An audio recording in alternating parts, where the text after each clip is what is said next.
Aren't you interested in learning breakthrough wealth building strategies, such as how to flip a home in less than 2 weeks using other people's money with no real estate license, or how to build a low-cost home-based business?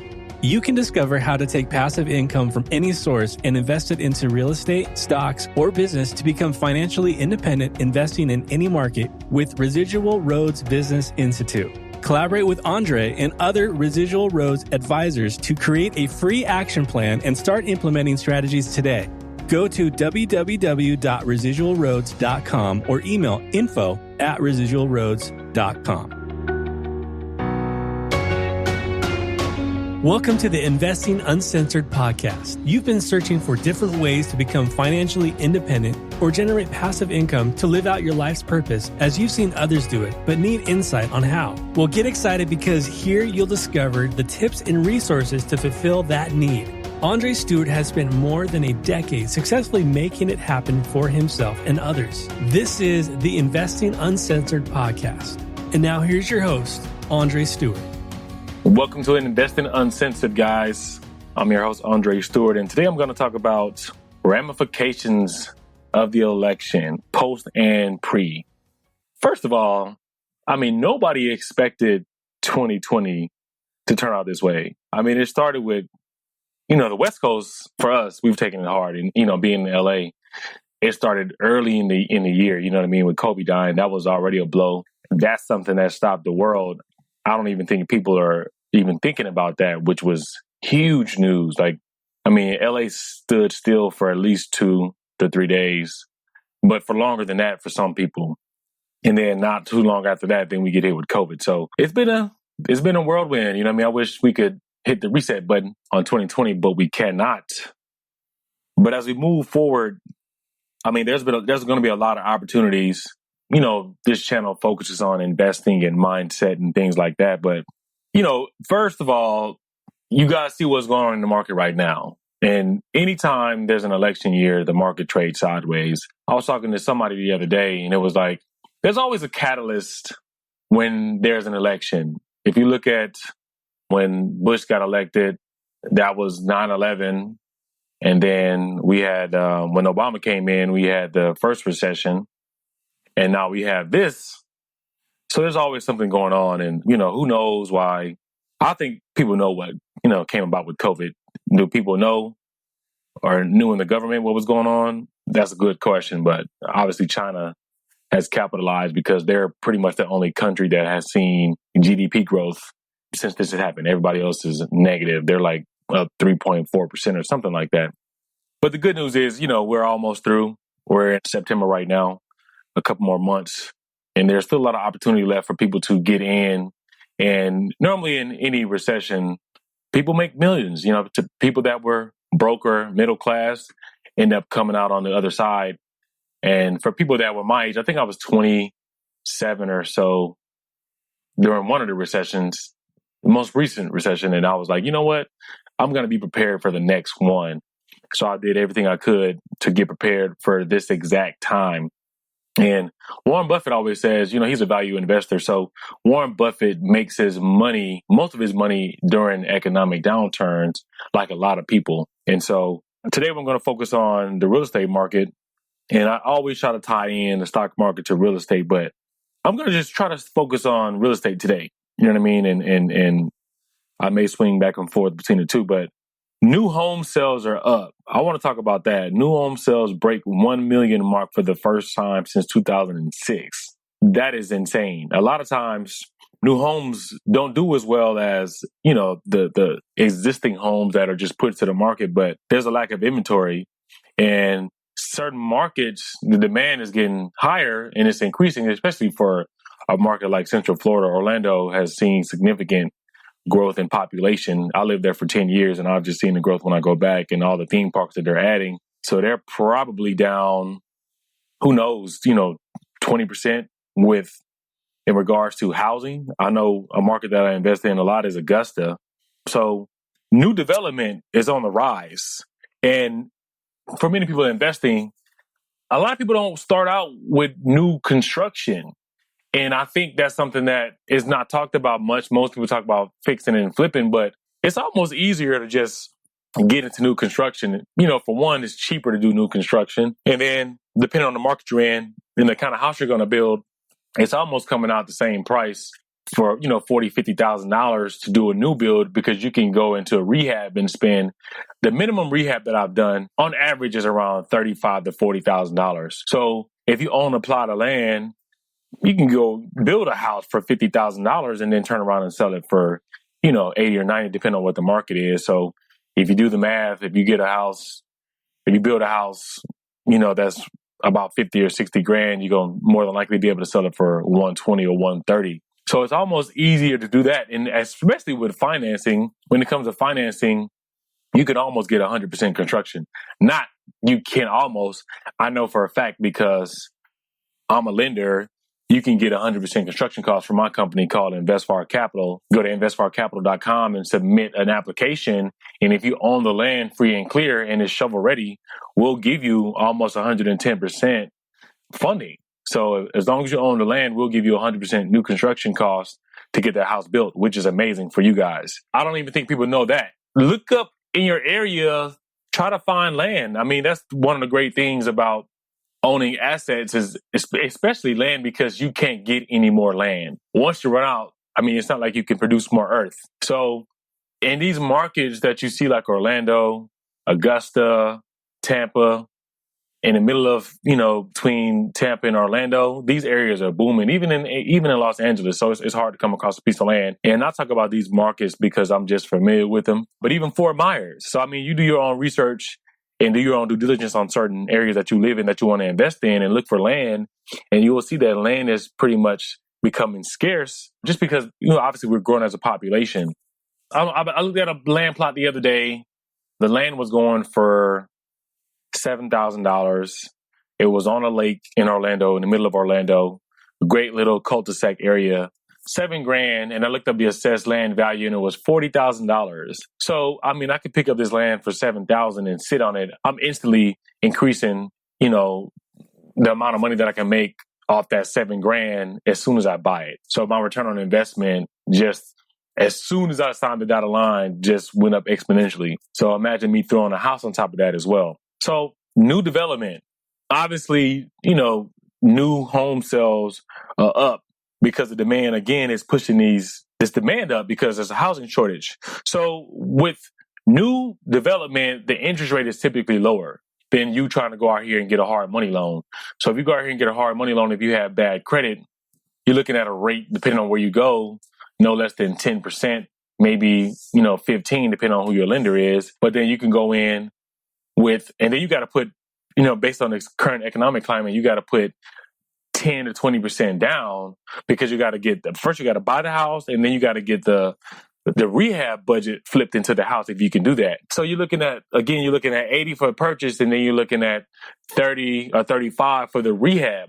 Why not go out there and buy a piece of land for 7 or 8 or even 16 grand?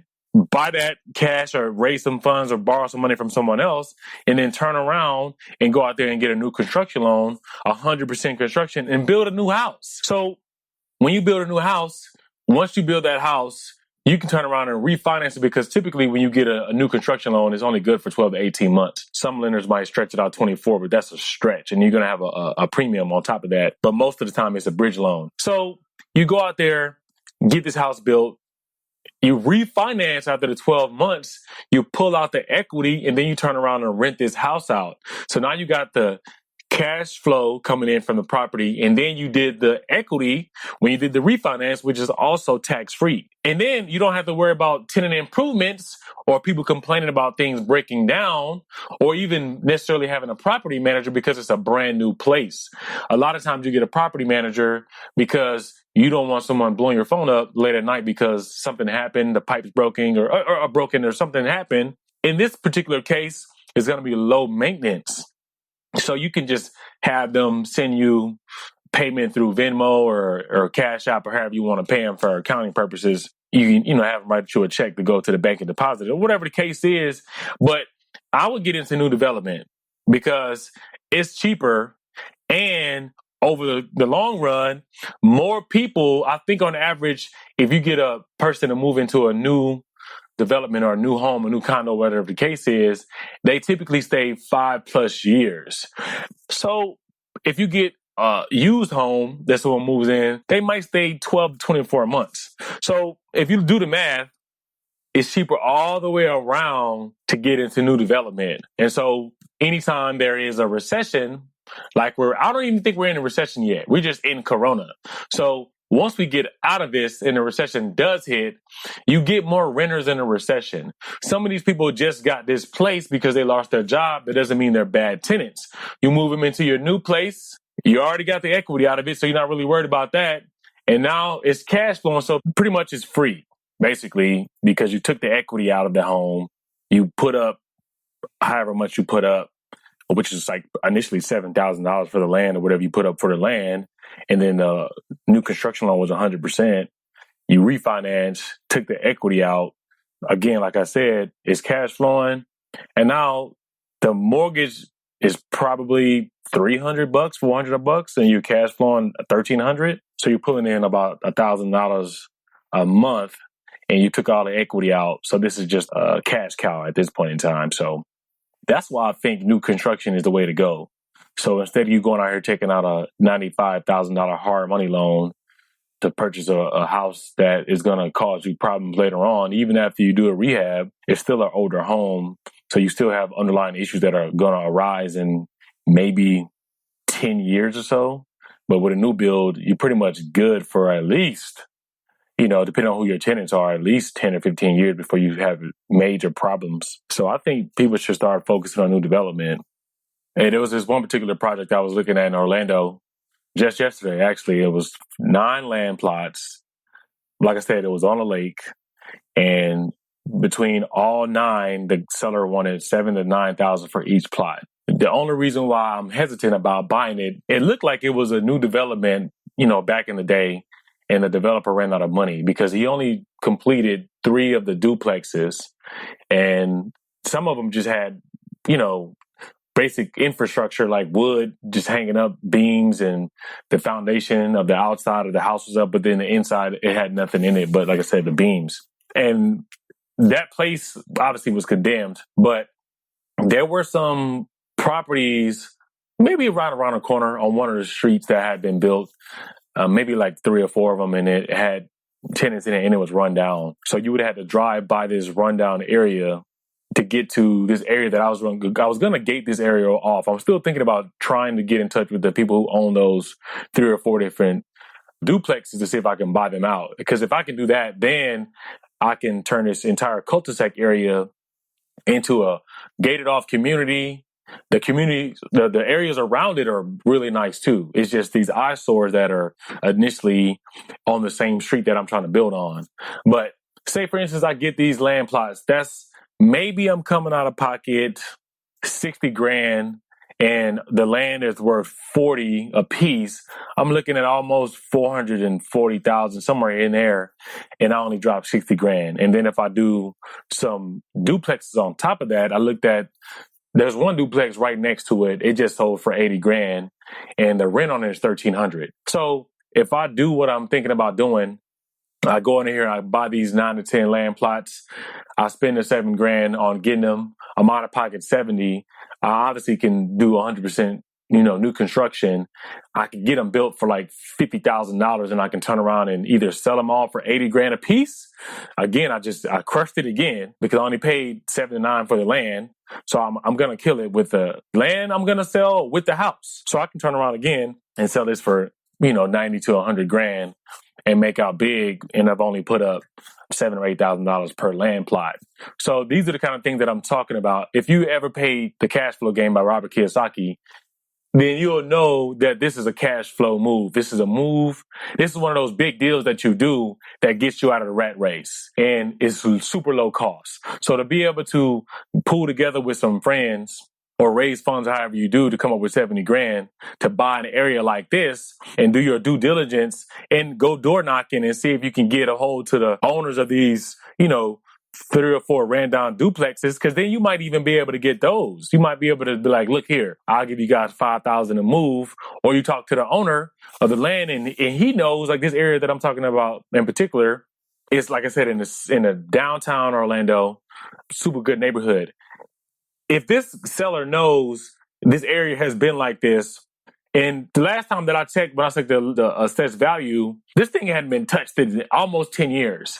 So this seller is probably going to be cool with taking $5,000 or $6,000 for these beat up houses because he's not getting anything right now. And the people that are living there, they'd be more than likely happy to move out because the glass is broken. It looks like one has aluminum foil over the window.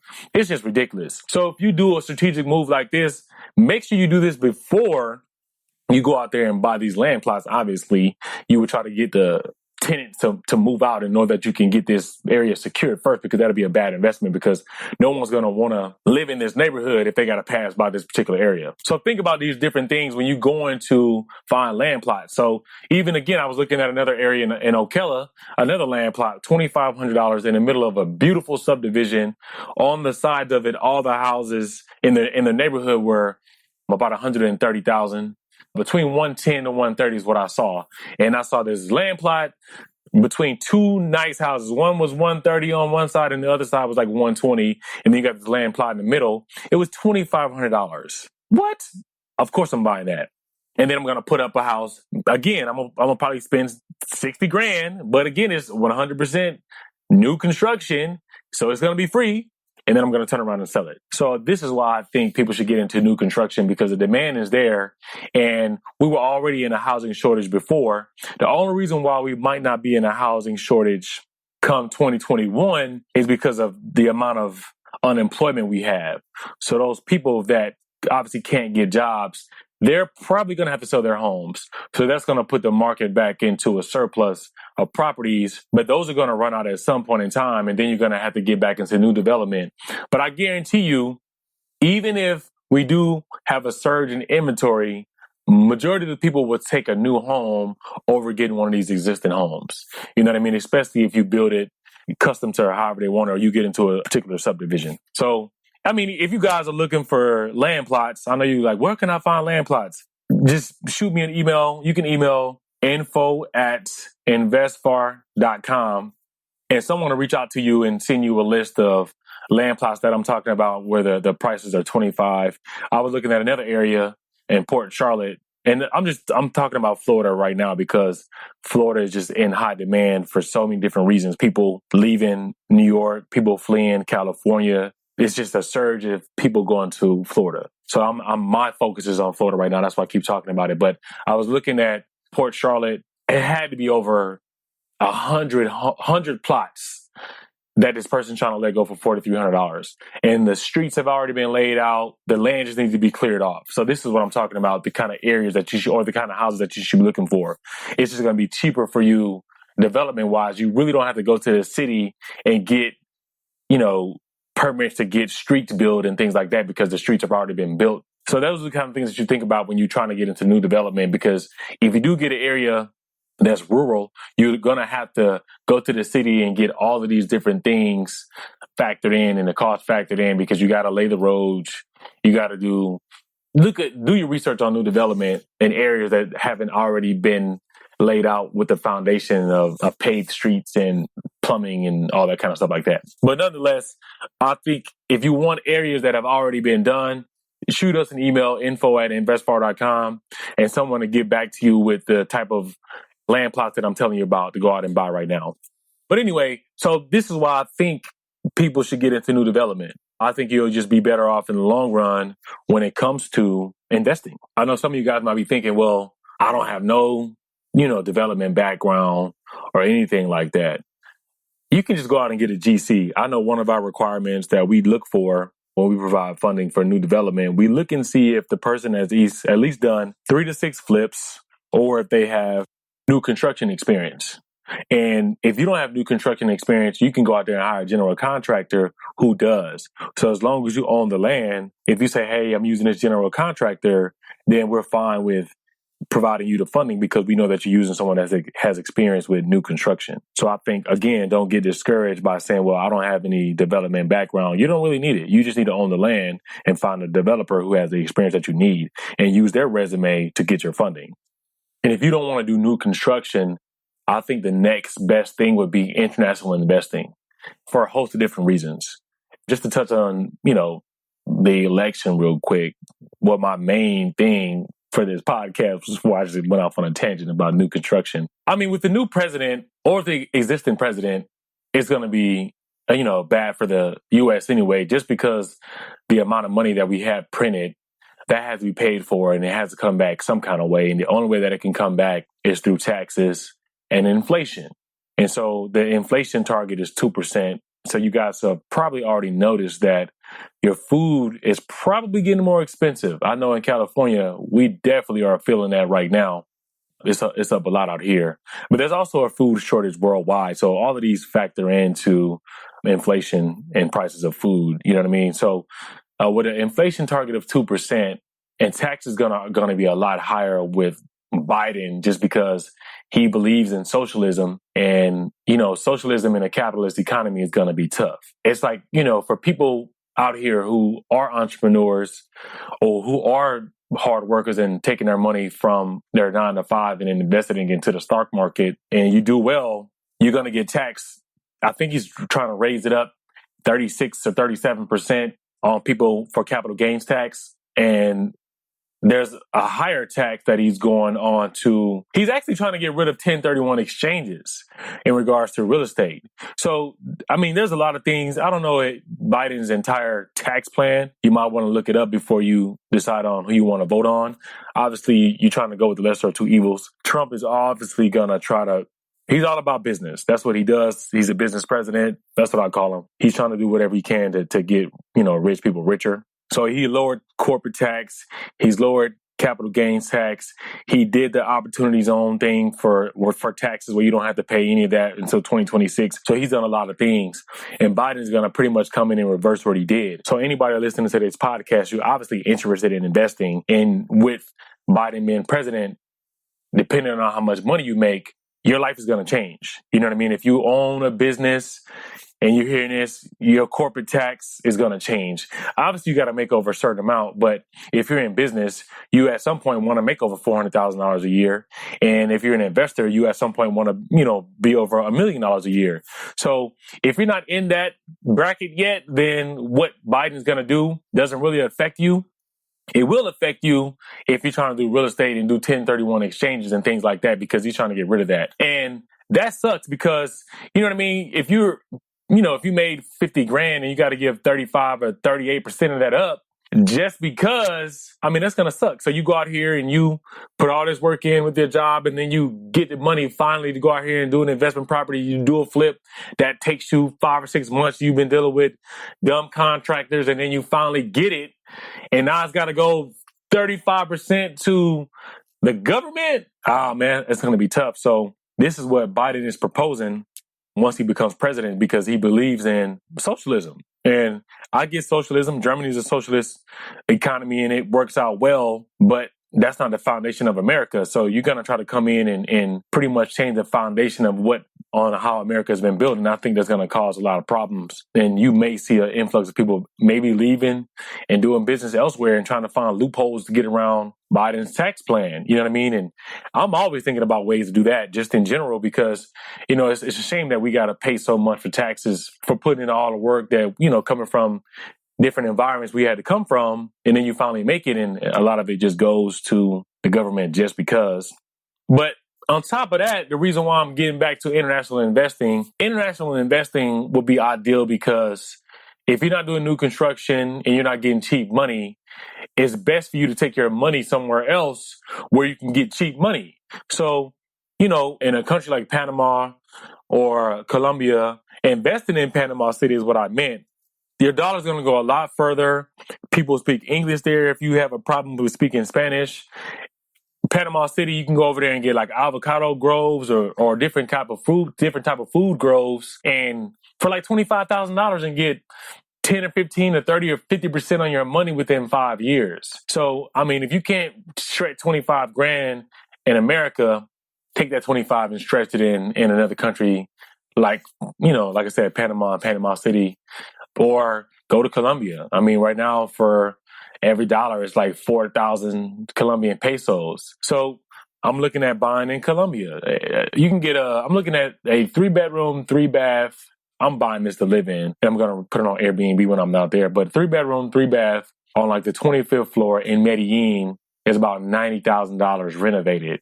And then the rents on that, I stayed in one in February, and I think I paid $135 a night.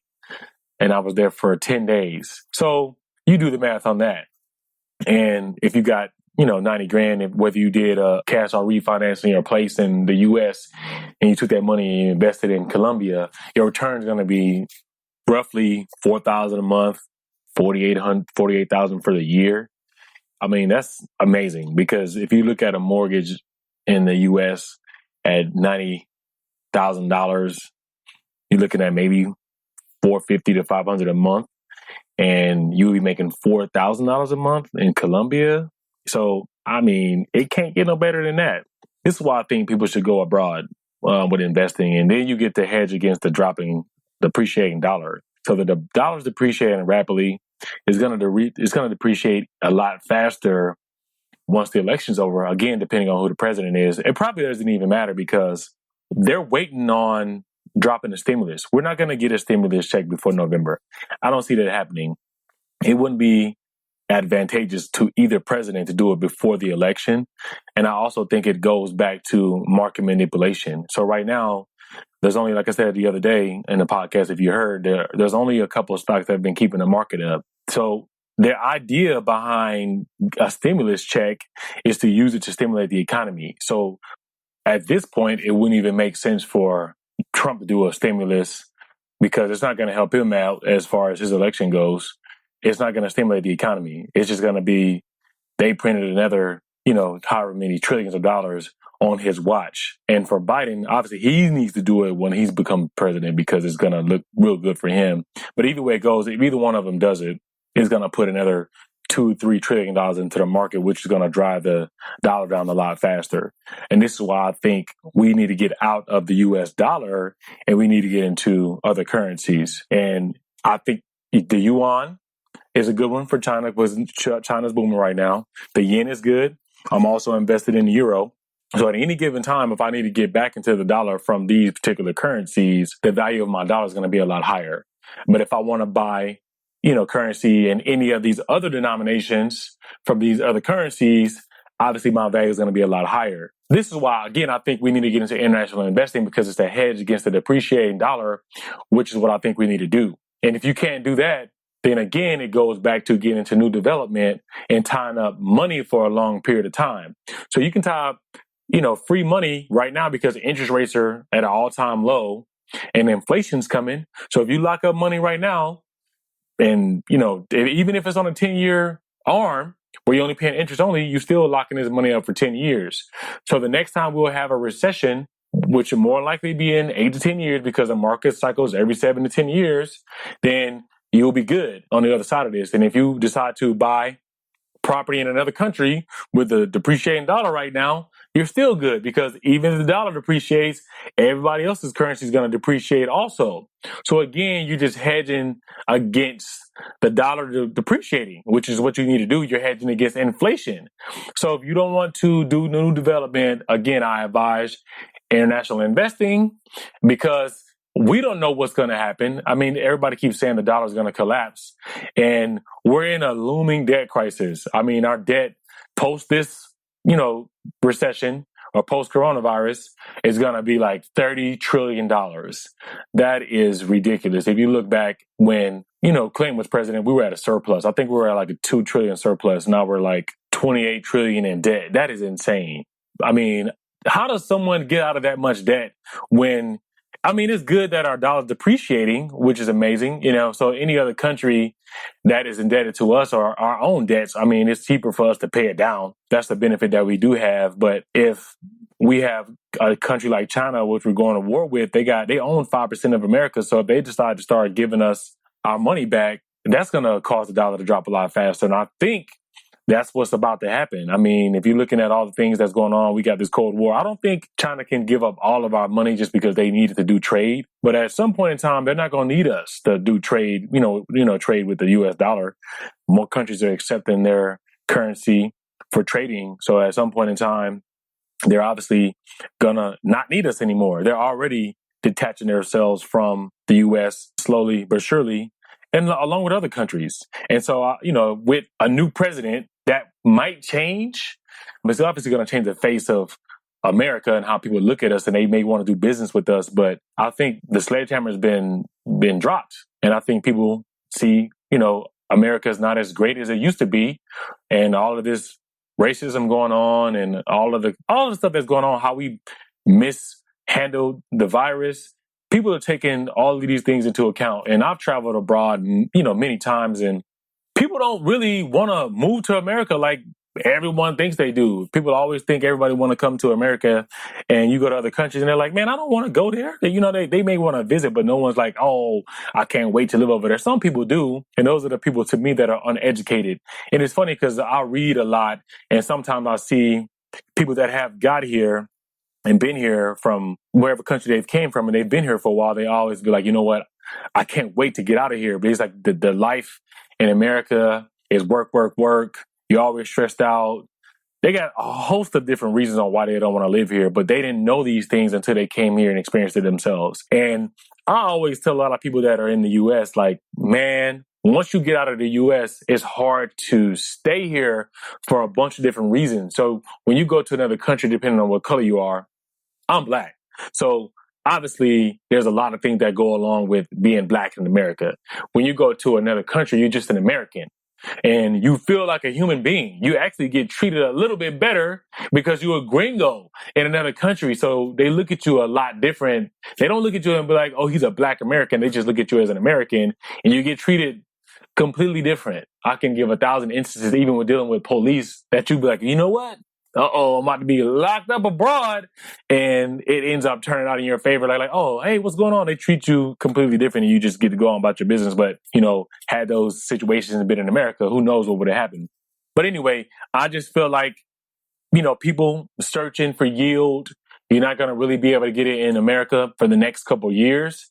I think, taking your money, being strategic and getting into certain currencies. Obviously, as the dollar depreciates, these other currencies are going to increase in value. Spreading your money out between multiple countries and then taking that money and buying currencies with that exchange rate is going to benefit you greatly also. So this is what I mean by saying hedge against the dollar depreciation, inflation, and take advantage of 0% interest rates, whether it be through doing a deal in America, through a new development, getting land at a cheap price, turn around and refinancing that new development once you get done, taking that money and buying something in another country, and buy something in another country where people are going to go and tour and visit when coronavirus gets a vaccine. You know what I mean? Medellin was top 25 places to live in the country. It got voted all kind of awards in 2018 for most innovative city in the world. So it was a booming country for tourism. Colombia as a whole is just great. You know what I mean? Medellin is just an amazing city. The people are nice. Costa Rica is another great place to invest. I was looking at land there. You can get a duplex with the land included in a rainforest next to the beach for $30,000. And I've seen this with my own eyes. And I'm like, well, so these are all the markets that you can get in if you have a hard time with trying to find good deals in America. And you should also, like I said, get into these other countries just for the appreciation that they're getting over time. A lot more people are traveling to Costa Rica. So the area that I'm talking about is Guanacaste. That one's booming. You got Four Seasons that have just been built there. You got a bunch of different things that have been built. So the appreciation is going to happen there just as much as it'll happen in the U.S., if not faster. So these are the things you should look at when you're trying to invest internationally. But guys, I don't know. If you guys are looking for different places to invest in out of the country, or you're looking for land opportunities, or you're looking for money for new development deals, feel free to reach out to info@investfar.com, or just go to investfarcapital.com and submit an application. And if you have a 630 credit score or better, we'll work with you. If you have no new development experience and you know a builder who does have at least 5 or 6 new developments done in the past 36 months, we'll work with you too. If you got the credit, if you got the cash, and you have someone who has a resume, team up together and go out here and do something different than what's been portrayed on TV as the thing to do. Fixing and flipping is going to be a dead strategy for the next, I would say, 5 years, because there's no need. You got an influx of foreclosures coming to the market, and these are going to be houses that are already nice that people already live in right now, so it's not going to be that much work. So there will be no need to go out here and drop $35,000 on a house that's built in 1935 that you got to do all this work to. You know what I mean? You don't need to go out here and get a $100,000 loan and tie up that much capital to assume that much risk on a property that needs that much rehab. So, take 50 or 60, do a new development, or go to Costa Rica or Colombia or anywhere, Belize. I don't know too much about Mexico's market, but, just these different countries, look online, go to Google and look at the exchange rate and see how much money you can get with, per dollar in these different countries. And that'll give you an indication of, look at the tourism and look at the amount of, people moving, like expats moving to these countries after a certain while too. So these are all the indications of, great places to invest in and where your money go a lot further. I gave you markets that I've already researched. So if you want to start there, that'd be a good idea. You know what I mean? I don't do anything super risky. I think Warren Buffett says risk is doing something without knowledge. And so everything that I do, I try to do a lot of research on. So I'm really not taking risks. I'm making calculated decisions, trying to get a positive outcome. So guys, I know I went off on a ramble. I think the whole podcast is supposed to be about the ramifications of the election, but I took it a different place. But guys, it's coming. It's coming, whether you like it or not. So be prepared. Man, I want you guys to be on the other end of this, making millions just like I am. So let's do it together. So I thank you guys for listening to this podcast. And if you got questions, feel free to hit me up on social media. Andre Stewart 1 is my handle for pretty much Instagram, Twitter, or anything like that. And info@investfar.com if you got questions about land, you need a loan, or anything like that. So take care, guys, and be on the lookout for the next podcast.